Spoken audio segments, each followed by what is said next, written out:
mentioned in another podcast part of the family story with your grandparents. Yeah.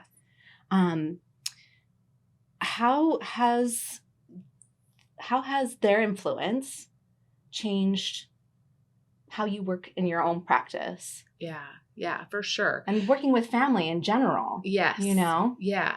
So I never got to meet my great-grandparents, but I do feel like I think when I learned of that, you know, it gave me a feeling of power that there was something inside of me, because it's very weird. Like, to be honest with you, I'm very bad at remembering names, but I can remember herbs. Yeah. Like, you tell me an herb, it sticks in there all like 15 selective different memory. things. Yeah. It's like, I can remember the herb. I can remember, it's almost like coming home. You know how like anything that you find in life and you're like, oh, this is who I am, you know? So I feel like it is like something cellularly, like, you know, passed down generationally.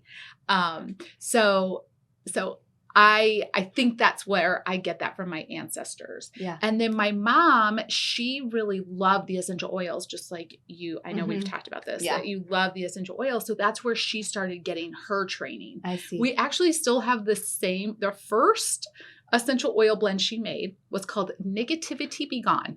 I remember that. Yes.